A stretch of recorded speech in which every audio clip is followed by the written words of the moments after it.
Finally guys, welcome to my new vlog. Welcome to back.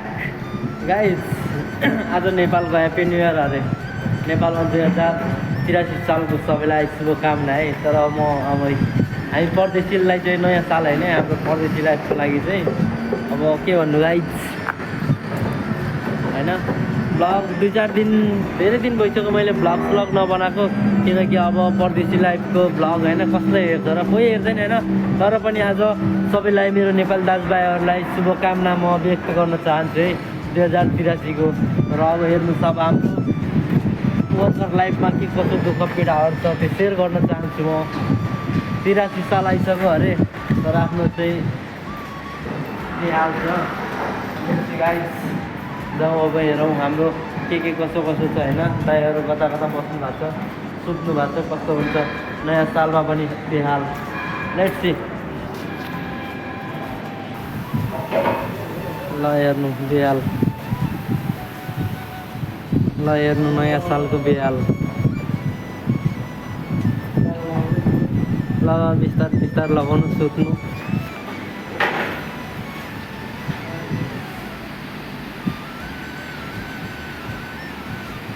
ल हेर्नु नयाँ सालको बेहाल।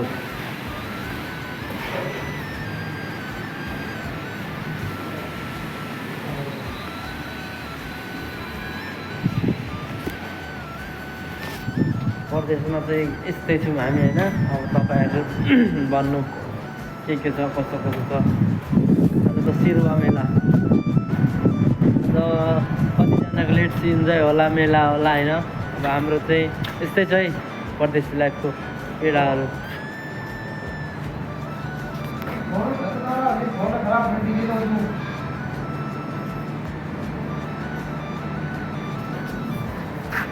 गाइज धेरै दिन भइसकेको थियो मैले भिडियो नबनाएको। मिता अङ्कल भर्खर हिजो आउनुभएको छ। हिजो आएर अब आज नयाँ सालको दिन, अब नेपालको नयाँ सालको दिन अब आज मिता अङ्कल ड्युटी आउनु भएको छ होइन। अब हाम्रो काम भन्दाखेरि त्यही हो, कुली कवारीकै काम हो गाइज। ल हेर्नु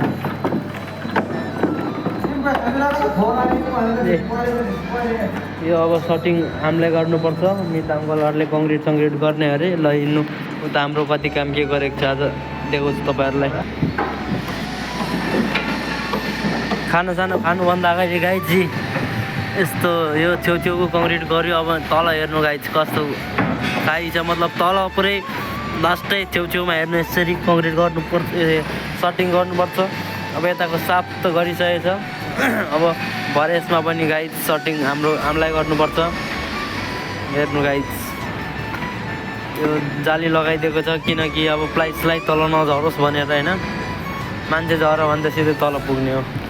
अनि हेर्नु गाइज लास्ट मतलब परदेश लाइफ गाह्रो छ हौ। 10 घन्टा ड्युटी, अहिले भर्खर लन्च गरेर मतलब खानासाना खाएर एकछिन अब रेस्ट टाइम ब्रेक टाइम त्यसैले ब्लग बनाइरहेको छु। जाउँ गाइज, म पनि एकछिन रेस्ट गर्नुपर्छ, बस्छु एकछिन आराम गर्नुपर्छ। ए गाइज गुड मर्निङ, स्वागत छ तपाईँहरूलाई यो मेरो समीर वर्कर ब्लगमा।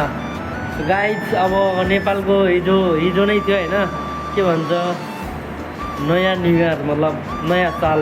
सबैलाई ह्याप्पी न्यु इयर है गाइज। हिजो पनि बनाउनु त बनाएको थिएँ भिडियो, तर पोस्ट गरेको थिइनँ। मलाई सर्ट भिडियो बनाउनु त मन रहर लाग्दैन, तर के गर्छु गाइज अहिले पुरै न्यूमा बनाउनु पर्ने रहेछ।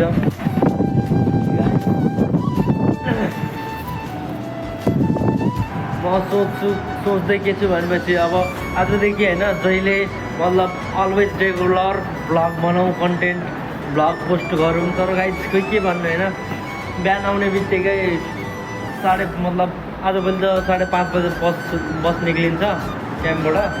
अनि गाइज आउँदा 6 बज्छ, 6:30 नास्ता खाँदा ओर्दा एडिट गरेर पोस्ट गर्नु टाइमै हुँदैन क्या, टाइमै मिल्दैन। तर पनि आई क्यान ट्राई होइन, लेट्स ट्राई चाहिँ गरिरहेको छु म। के भन्छ तपाईँहरूलाई नयाँ सालको अब म के भन्छ भ्लग किन बनाउँ भनेको, भ्लगको 2टा फाइदा हुने रहेछ क्या। एउटा भ्लग बनायो भने होइन आफ्नो रिमेम्बरहरू सबै याद हुँदो रहेछ क्या यो यति गते यति तारिक यस्तो भयो यस्तो यस्तो गरियो भनेर।